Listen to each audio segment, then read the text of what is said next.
Halo, balik lagi di PPKM, podcast pengalaman kisah misteri. Sekarang gue kedatangan bintang tamu lain lagi nih dari yang kemarin-kemarin. Ini adalah teman lama sebenarnya. Cuma udah lama banget gak ketemu. Ada Fatimah. Hai, Assalamualaikum. Waalaikumsalam warahmatullahi Apa wabarakatuh. kabar? Alhamdulillah baik. Meg gimana baik, Meg? Alhamdulillah, sehat-sehat.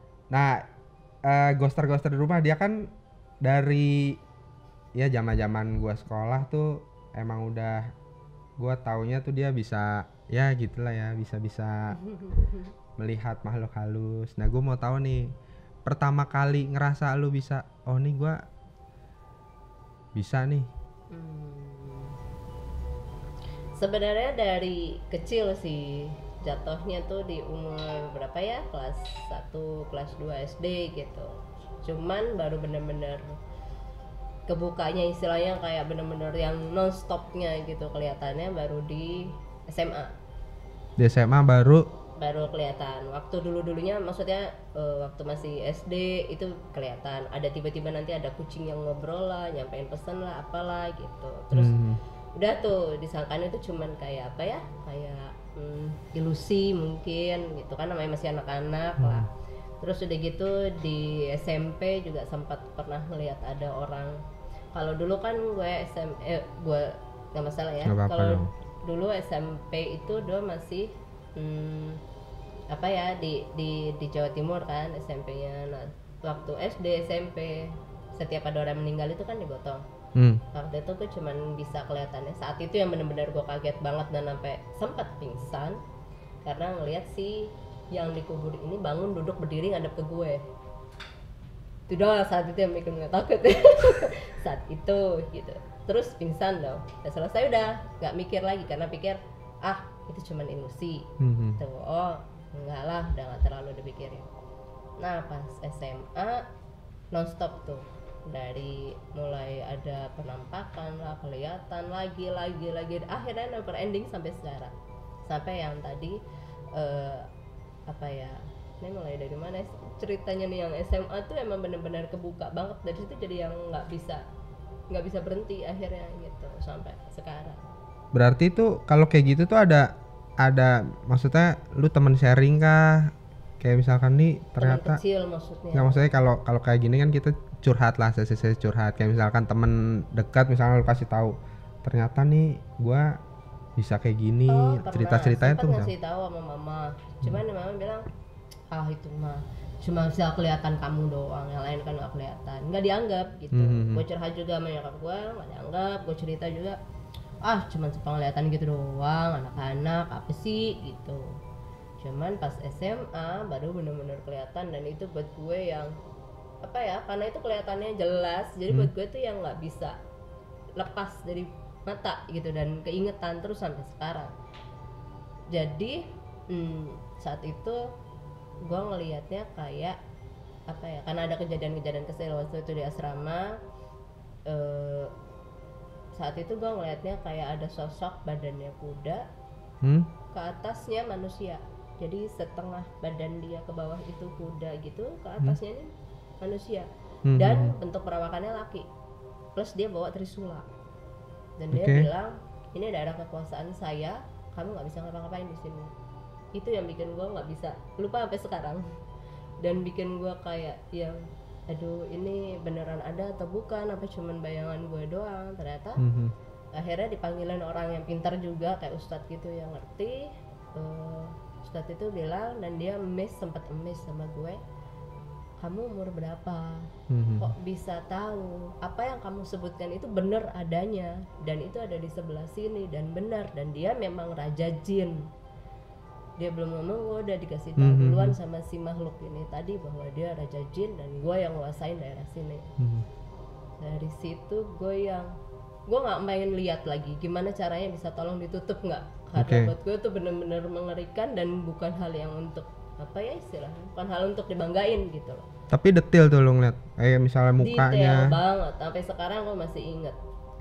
Badannya keker, orang laki, rambutnya tuh nggak terlalu panjang nggak terlalu pendek ya kayak agak gondrong segitu gitu. Terus udah gitu dia buat trisulanya warnanya kayak emas gitu, badan kudanya dia antara coklat kehitaman gitu. Yang mencirikan dia itu penguasa atau yang biasanya, maksudnya kalau misalnya dia kan gue cuma ngomong doang nih kalau gue penguasa, tapi itu tuh ketahuan tuh bener-bener dia. Gue baru bisa membedakan dia itu penguasa atau bukan setelah melewati beberapa fase ya. Maksudnya inilah si bentuknya Raja Jin itu seperti ini, auranya beda, kondisi ruangan di sekitar, terus ya banyak bedanya gitu dengan si yang makhluk-makhluk kecil kayak jin-jin biasa kecil-kecil gitu. Dan itu beda banget auranya saat dia ada dengan dia nggak ada, itu beda banget gitu. Itu dia istilahnya apa ya, efeknya itu ngimbasnya itu bisa lebih dari, istilahnya kalau satu ruangan ini semua berasa lah, dari bawah lu udah berasa kalau mau naik ke atas ada sesuatunya tuh. Pernah tahu rasa gitu kan? Nah, gitu. Dari situ tuh nggak berhenti, mulai ada lagi. Sempat istilahnya waktu SMA sempat nggak enak juga karena disebut sebagai apa ya? Ada yang sempat ngomong, lu ngapa sih pingsan? Lu bukan mau gue pingsan. Lu ngapa sih kayaknya dikit-dikit pingsan, bukan mau gue. Berapa kali emang kelihatan dan gue nggak bisa ngimbangin kondisi itu gitu. Karena ternyata belakangan gue baru tahu bahwa perbedaan antara dunia manusia dengan dunia jin itu di kondisi apa bahasanya, intervalnya, gelombangnya itu berbeda. Kalau kondisi kita capek, yang udah beneran capek banget, itu mereka gampang masuk. Itulah kenapa kita nggak boleh bengong, nggak boleh terlalu capek gitu. Jadi ya apa ya, berusaha untuk ngejaga kondisi itu ya. Sementara tahu sendiri dong, waktu SMA kegiatannya nggak berhenti kan, dari pagi sampai sore, yang ekskul lah apalah. Begitu udah capek atau blank atau kosong terus nggak makan, misalnya anak kosan tahu sendiri, iya benar. lupa makan lah atau telat makan, ya pasti bakal ada capek-capek itu gitu. Dan itu kesempatan mereka. Nah setiap gua pingsan itu pasti ada aja yang berarti apa ya, kayak dibawa jalan, kayak dibawa pergi, kayak dibawa makan, kayak gitu-gitu. Berarti pas lu pingsan kayak ngimpi aja gitu? Ada dunia dimensi lain? Iya, kayak gue dibawa ke alam lain gitu di tempat itu. Gue pernah kalau nggak salah Bu Esti nih ya, minta maaf ya Bu, bukan maksud untuk ngomongin, cuman waktu itu gue sempat diceritain sama Bu Esti, Fatimah kok kamu kayaknya nggak sadar. Emang nggak sadar Bu, kenapa Bu? Yang megangin kamu bukan satu loh, berapa Bu? Guru laki ada 5, guru perempuan ada 3, dan semua mental termasuk saya Bu Esti. Itu kenapa Bu? Apa yang terjadi sama saya nggak tahu begitu kan? Apa yang terjadi? Saya heran, baru kali ini lo megang dengan kondisi kamu yang kayak gini. Kamu nggak sadar Bu, kamu tuh kayak ngerontak gitu dan ngelemparin semua tanganmu begitu aja, dia udah pada kepelanting ibaratnya itu semuanya. Oh ya, ada beberapa guru itu gua nggak tahu kondisi itu, bangun-bangun udah pegel aja semua badan. Begitulah setiap pingsan, makanya apa sih lo pingsan lagi, emang gua mau gitu, gua nggak tahu ya, ternyata kondisinya beda. Saat itu gua ngerasa kayak yang dibawa ke macam-macam ya, entar ke alam yang beda gitu dengan banyak. Gua pernah lu pernah tahu acara teater timbang kan? Lu pernah ikutan nggak sih yang acara teater itu? Nggak, nonton doang. Kita pernah dibawa ke suatu event gitu yang istilahnya ikutan rombongan buat dari teater timbang untuk nampil di mana gitu. Nah kan kita pernah waktu terus kita nunggu giliran nih untuk kita tampil. Tapi waktu itu kondisi ruangannya terlalu penuh, crowded banget lah. Teman-teman kebetulan yang tampil kebanyakan ceweknya, bukan banyak cowoknya. Nah si yang apa namanya, si dari daerah kita itu, dari sekolah kita tuh makanya nggak terlalu, belum dipanggil untuk tampil. Terus teman-teman yang lain udah ngerasa capek lah segala macam, penat. Nah gue sempet ada beberapa temen gue sempet nolongin temen yang pingsan di situ. Kata siapa sih si instrukturnya teater ini, dia bilang, gurunya teater ini, dia bilang, ayo kita keluar aja udah, mentornya jangan di sini lagi, udah kita keluar cari hawa di luar. Begitu keluar, gue udah bawa nih teman-teman gue, sempat ngebopong teman-teman yang pingsan, tapi begitu keluar gue yang pingsan, justru gue yang makin parah, justru gue yang dibawa ke rumah sakit, disangkain dokter gue habis abis mabok, abis minum sebotol. Abis minum sebotol, padahal itu bukan minum efeknya, dan gue nggak tahu apa sebabnya. Terus banyak yang ngajuin lah apalah, tapi saat itu gue tahunya gue dibawa ke satu ruangan yang banyak, yang kayak meja besar isinya makanan. Terus? Dan gue disuruh milih, kamu mau makan apa? Pernah kebayang gak sih lu kayak yang ada di film-film Dracula tuh? Nah, gue dibawa ke area yang seperti itu. Terus dijamu makan dengan meja yang panjang luar biasa, dan sepanjang meja itu isinya makanan semua, gue suruh makan. Terus lu makan? Bagus. Ada beberapa yang gue bilang saya nggak bisa makan ini, tapi tetap dipaksa. Cuman bagusnya gue nggak makan saat itu.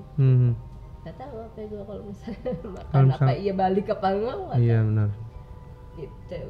Terus berarti ini salah satu sosok yang sampai sekarang nggak bisa lo lupain tuh, salah satunya tuh si yang orang itu, si Trisula itu. Udah itu tadi dengan bawa Trisula itu, rasanya itu yang kayak nggak bisa lepas saya. Dan dari situ tuh mulai ada beberapa lagi sih kayak kelihatan gitu atau pernah ketemu, termasuk diantaranya pernah ketemu sama Nyi Ratu.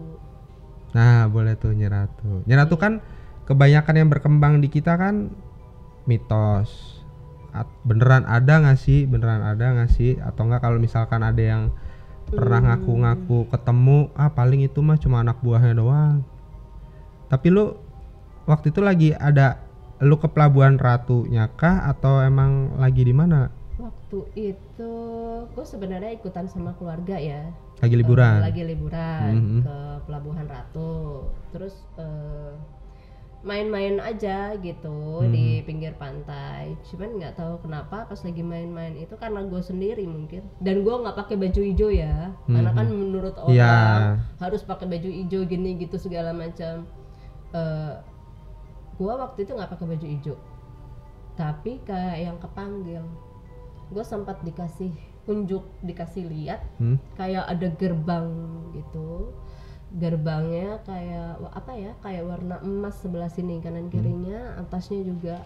Terus ombaknya itu sempat gede, terus sempat pelan. Setelah gede kencang banget itu terus pelan melambat, istilahnya kayak ngasih jalan gitu, ayo sini masuk untuk ikutan. Gue diajak yang benar-benar diajak. Dan dia kenal gue bilang siapa ya, nggak mau gitu, sempat ngomong gitu. Itu masih umur belasan juga lah. Siapa, nggak mau, kenapa harus ikut, ayo ikut, nanti kamu, aku bisa kasih macam-macam buat kamu.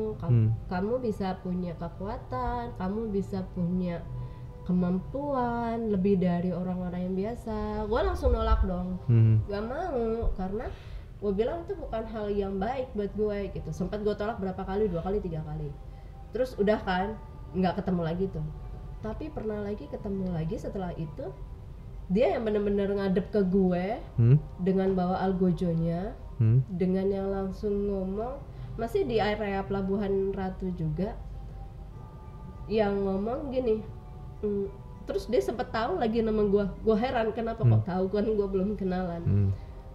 Mohon maaf ya, kan kebetulan dia manggil gue bukan nama, tapi manggil gue Syarifah. Syarifah itu istilahnya kayak keturunan Nabi gitulah ya. Ya emang masih ada di sini, dan emang dia manggil gue gitu. Mohon maaf, permisi Syarifah, saya kepengen Syarifah berteman dengan saya. Ini mungkin orang anggapnya kayak apa ya, gue nggak pernah cerita ini karena mungkin takutnya orang anggapnya kayak apa sih lu ngada-ngada. Nyi Ratu nggak kayak gitu, harus pakai sajen lah apalah. Enggak kok, dia nggak harus pakai yang kayak gitu-gitu juga. Buktinya kalaupun emang dia mau, dia butuh ya dia keluar gitu. Dia sempat nawarin juga ke gue dengan segala macam kemampuan dia. Gue yang nggak mau, Nyi Ratu, bukan saya menolak Ratu, cuman saya kepengen kita biar berteman aja nggak masalah, jangan harus ada apa ya kayak tanggungan gini. Karena dia butuh sesuatu dari gue. At the end itu dia butuh sesuatu ke gue. Gue butuh biar nanti pada akhirnya kamu membayar sekian ke saya, dan gue nggak tahu pembayarannya ini apa gitu. Entah itu nyawa kah, atau mungkin orang nyebutnya tumbal lah, apalah gitu. Dia datang ke gue pakai baju kemben hijau semua, sininya rambutnya pakai melati itu segini, rambutnya nggak disanggul, rambutnya lepas, Gerai. dia digerai gitu, terus dia ada 2 atau 3 algojo di depannya yang pendek-pendek gitu. Ada 2 di depan, 2 lagi di belakang, ada 1 di belakangnya lagi kayak macan. Syarifah, maaf saya mau menawarkan ini ke Syarifah biar Syarifah bisa punya kemampuan. Bilang gak mau, jangan dikasih yang kayak gini. Gue maksud gue kalau istilahnya tanggungan sama temen kayak lo gini kan, utang budi nggak enak kan. Nah apalagi sama mereka gitu loh, kita kan beda dunia, kenapa harus punya tanggungan budi? Gue nggak mau, gue mundur dulu. Gak apa-apa kalau gitu, nanti emang lain waktu kita bisa ketemu, apa ya, saya bisa bantuin Syarifah maunya apa gitu. Tapi gue nggak mau tetap ya, akhirnya sama dia dikasih 1 macan. Yang itulah nggak bisa lepas dari gue sampai sekarang. Kalau ada sesuatu kiriman macan itu nggak pernah bisa meninggalin gue. Istilahnya kayak gue berapa kali nih kena kiriman orang, tapi macan itu bantuin gue.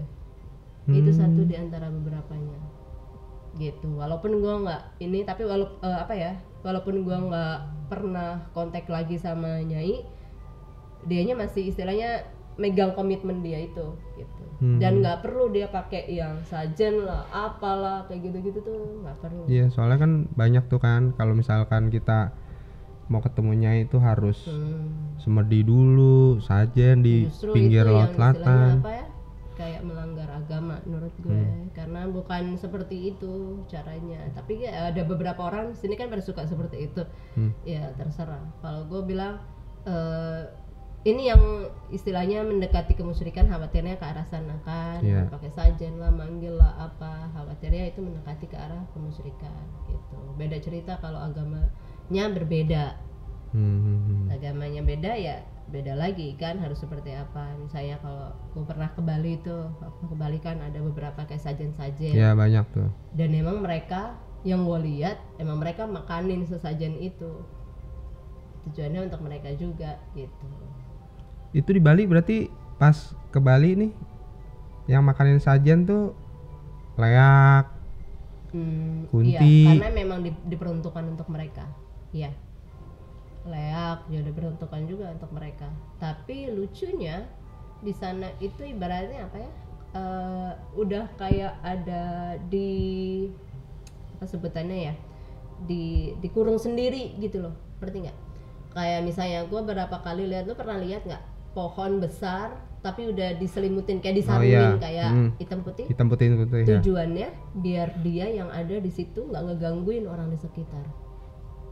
Lucunya yang bikin gua emis itu, oh ternyata mereka udah mereka punya trik sendiri, punya caranya sendiri untuk memperlakukan si para makhluk ini gitu. Kalau di sini kan kita kayak, walaupun nggak ada seperti itu, tapi di sini angker loh, di sini menyeramkan loh, gini gitu. Akhirnya ngundang mereka juga, akhirnya ngeganggu juga gitu. Maksud gue ya memang ada dunia jin dengan dunia manusia itu mereka ada, bukan nggak ada, berdampingan. Tapi kalau kita yang nggak ganggu ya mereka nggak akan ganggu gitu. Dan intervalnya juga berbeda kan, kondisi gelombangnya beda. Kita makhluk yang bermateri, mereka non materi. Jadi mereka gampang berubah, gampang menyesuaikan kondisi gitu. Dan tergantung bagaimana kondisi kita juga. Nah kalau misalkan apa namanya kayak arwah gitu ngobrol pernah gak sih? Pernah, 2 tahun 3 tahun belakangan ini yang hampir sering untuk ngobrol sama arwah. Itu tuh kalau kita ngobrol sama arwah tuh berarti emang bener-bener misalkan si A meninggal, itu emang bener-bener jasadnya atau khodamnya sih? Gini, orang kan suka banyak pertanyaan, itu arwah atau bukan ya. Di beberapa orang yang mungkin ya kasusnya kayak gue gini, mungkin mereka emang bisa benar kelihatan, oh itu si arwahnya si fulan misalnya. Tapi bisa juga itu kayak hadamnya. Bedanya apa arwah dengan hadam? Arwah itu yang gue tahu ya, karena gue lihat pengalaman gue sendiri, mata kepala sendiri. Hadam itu dia lebih kasar, kalau gue bilang gini, kayak apa ya, dia menyerupai sesuatu tapi sesuatu itu udah sama persis, tapi dia ini kan jin yang dulu pernah ngikutin si Fulan ini yang meninggal gitu. Si jin ini mengetahui apa maunya si Fulan, atau dia bisa menyerupai seperti si Fulan, tapi dia nggak bisa seperti arwahnya si Fulan. Jasadnya si Fulan ini sudah nggak ada, sudah di kuburan. Arwahnya dia bisa atau diperbolehkan oleh malaikat untuk keluar di beberapa waktu tertentu, dan nggak semuanya mereka boleh keluar, paham nggak? Jadi misalnya kayak malam Jumat nih, sekarang nih malam Jumat, orang kan taunya malam Jumat itu nyeremin gini gitu segala macam. Padahal kalau kita kerja, kita liburnya hari Minggu. Sebenarnya di kuburan nggak ada liburnya, tapi dikasih kesempatannya atau dikasih jalan-jalannya pada malam Jumat. Kesempatan ini adalah kesempatan bagus untuk kalian yang istilahnya keluarganya nggak ada, untuk apa ya, mendoakan, ngirimin doa lah, ngirimin sholat lah, pahalanya sedekah lah, apalah, tujuannya untuk si Fulan yang meninggal ini. Mereka bukan gak nerima, mereka menerima, dan itu bentuknya beda-beda. Nah, gue kemarin pernah, ini yang sering banget kebayang di 2 minggu terakhir ini, ada satu orang, dia nih apa ya jatuhnya, gue kenal dia udah lama. Dia ini kebetulan juga udah meninggal kemarin, baru di bulan Desember meninggalnya. Terus sebelumnya waktu bulan September gue sempat minta tolong sama dia untuk anterin gue jadi sopir lah ya, untuk nganterin dari Jakarta ke Surabaya karena kebetulan anak gue mondok di sana.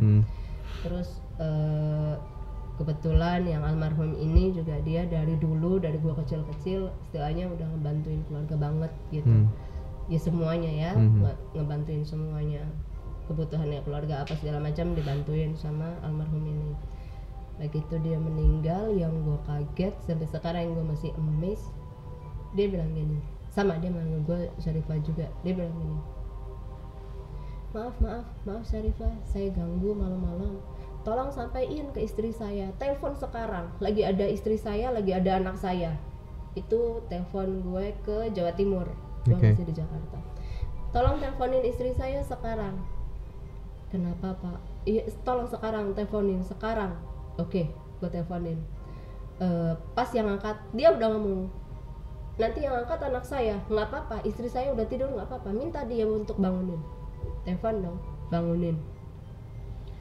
Ini ya namanya aku sebutin. Iya, mana mamanya tidur, bangunin sekarang. Iya tidur, nggak bisa, bangunin sekarang, nggak usah dibangunin, ini ada ayahnya datang. Kaget dong dia. Siapa, kenapa? Ini ada ayahnya datang, tolong bangunin sekarang. Ya udah bangunin, mama bangun. Udah bangun, iya kenapa Syarifah? Ini datang suamimu. Dia bilang kayak gini, sampaiin lah. Dan gue cuma istilahnya gue cuma bagian penengah nih. Yang ini bilang begini, gue sampein ke sini bilang begini. Almarhum bilang gini, Ma, kamu udah nggak usah pakai nangis lagi, Ma. Saya udah bahagia di sini, Ma. Dia logatnya logat Medan gitu juga. Saya udah bahagia, Ma, di sini. Bahagia banget ini. Kamu nggak lihat apa? Saya udah dapet banyak banget kiriman. Gue digambarin beneran itu yang sampai sekarang kalau ingat itu, kayaknya merinding terus gitu. Maksudnya ini orang masya Allah banget gitu. Digambarin dia lagi ngerangkul segepok gini nih, emas, gelang, permata, perhiasan. Permatanya segede gini loh ya. Lo biasa ngebayangin diamond sejumput itu, ini segede ini, dengan satu warna putih, satu hijau, satu lagi merah marun, merah tua gitu. Ijonya terus ijo yang ijo apa ya? Ijo giok. Nggak, lebih tua lagi dari hijau giok gitu. Dan banyak semuanya nih, Ma. Aku udah bahagia di sini, Ma. Lihat, Ma, aku udah dapat kiriman segini banyak, Ma, sama begini dia. Udah dapat kiriman segini banyak, Ma. Bingung dong, Papa, aku kangen, Pak. Menangis dia kan nggak berhenti. Papa, aku kangen, aku sayang, aku cinta. Udah nggak ada cinta-cintaan di sini, Mama. Aku udah nggak cinta, udah bukan itu. Cinta kita bukan ke manusia sekarang. Kamu gimana caranya? Kamu harus mempertebal cintamu kepada Allah, kepada Rasulullah. Shock dong dia. Iya memang begitu dia hari-harinya ngomongnya kayak gitu, kata dia. Gue yang di tengah-tengah gue cuma bisa nangis doang loh. Ini beneran, kadang gue sendiri heran, nih beneran nih orang ngomong begini, beneran ternyata. Di manusia dulu memang ada rasa cinta-cintaan, sekarang nggak ada rasa cinta-cintaan, kata dia. Sekarang yang ada gimana kamu mempertebal imanmu kepada Tuhanmu. Percaya sama Tuhanmu, ya kamu harus sholatmu dijaga, ngajimu dijaga, jangan lupa bacain kiriman Fatihah buat orang-orang yang udah nggak ada ya, gitu kan. Oke. Tapi papa aku nggak bisa lepas pak, aku gini, aku gitu. Nanti kamu bisa, jangan pakai nangis, tolong dibesarkan anak-anak kita. Nah, saya pergi dulu, tapi pak aku pengen ikut. Nggak bisa, kamu harus tinggal dulu di rumah, jaga anak-anaknya, 4 cowok semua. Nanti anak-anak itu yang akan nyenengin kamu, nanti mereka yang akan bisa bawa kamu ke surga. Tapi kamu harus apa bahasa dia? Kamu harus membesarkan dia dengan baik. Jangan lepaskan dia, jangan lepaskan mereka gitu. Dan kamu yang harus berjuang. Udah kan, digituin kan. Ini bininya nangisnya nggak kelar. Udah selesai, udah ya, saya pamitan. Bini yang nggak kelar-kelar nangis, masih setengah jam itu masih nangis sesemukaan sama gue.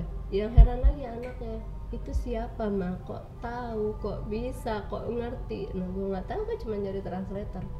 Dan itu bukan sekali begitu ke gue, berkali-kali belakangan ini yang sering datang kayak gitu juga gitu. Nah ya, gue bilang dari situ kan akhirnya jadi banyak pelajaran kan buat kita manusia yang hidup ini. Someday kita pasti bakal mati, bukan yang enggak. Semuanya, siapapun pasti akan mengalami, merasakan meninggal itu seperti apa. Cuman apa nih bekal kita yang udah kita bawa? Dan ternyata gue baru tahu bahwa almarhum ini pertama dia suka banget nolong orang. Dia ngebantuin orang itu 24 jam, dipanggil kapanpun siap 86. Siap 86. Jam berapa? Jam 1 malam. Tolong dong saya minta ini, oke siap 86. Itu berarti masuk ke diri lo si... Enggak. Dia di beda alam, tapi bisa ngebayangin kayak orang telepon gimana? Ya kayak gitu. Jadi gue nerjemahin dari sana ke sini, begitu. Terus kalau misalkan kan lagi rame nih pesugihan tuh, bener ada nggak sih? Gue pernah liatin, maksudnya pesugihannya kayak gimana? Kayak misalkan sekarang kan lagi tumbal segala macam kan, apa emang ada yang kayak gitu tuh? Kayak misalkan gue mau kaya nih. Ada. Lucunya itu terjadi di perkotaan, seperti Jakarta ini banyak yang pakai. Bukan yang nggak banyak yang mengerti pun pakai. Sistem kerjanya gimana sih tuh kalau kayak gitu? Gini, ibaratnya kayak lu lagi ngontrak tempat nih, ya kan? Lu dapet tempatnya, dan lu harus bayar dong, tempat itu, ya. Nah, sistemnya mereka itu kayak lu ngontrak mereka untuk kerja sama lu. Gitu.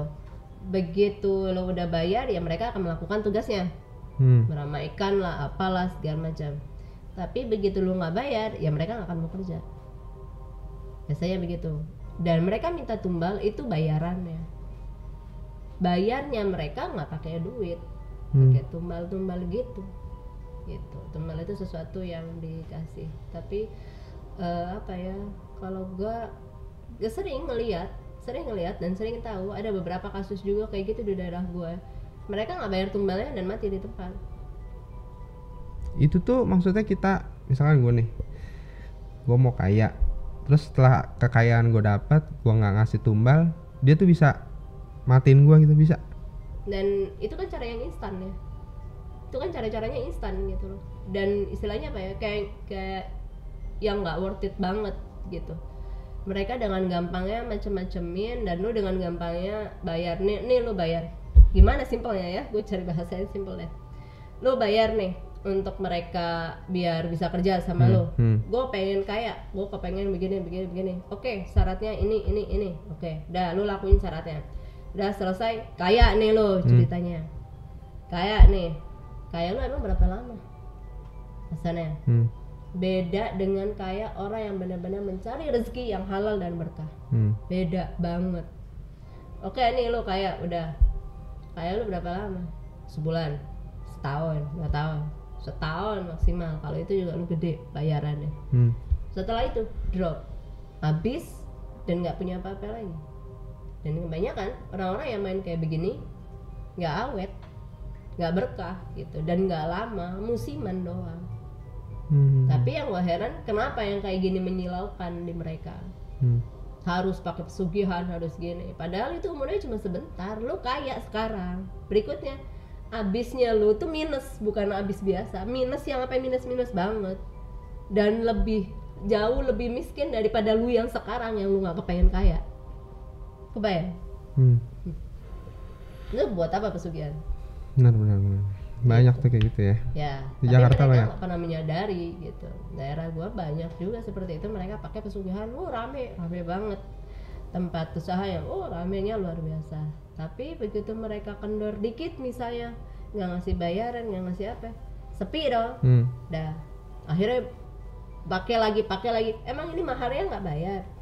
Sementara dia pengen kayaknya dari mana? Sementara dia juga harus bayar mahar. Ya kan? Simple sebenarnya. Bukannya sugih, bukannya kaya, malah kere. Malah bangkrut lo abis. Tapi serem juga kalau misalnya pakai tumbal gitu. Kalau misalkan pakai tumbal tuh dia yang milih ke kita apa kita yang menyediakan? Tergantung ya. Gua nggak pernah tahu gimana modelnya. Cuman yang gua tahu biasanya tumbalnya itu dari keluarga. Entah dari keluarga atau dari kenalan atau dari macam-macam. Dari yang dia kenal, misalnya kayak gini. Misalnya lu numbalin gue, gue pengen numbalin si Iman nih buat kerjaan gue, buat gue biar sugih. Bisa jadi gue nggak kena karena istilahnya yang lu tumbalin salah sasaran, bukan ke gue. Ternyata kenanya ke orang lain. Misalnya nih soal itu sih, entah itu anak lu atau kakak lu atau ada, itu yang pasti akan kena. Lebih banyaknya di sekitar keluarga. Biasanya sih gitu.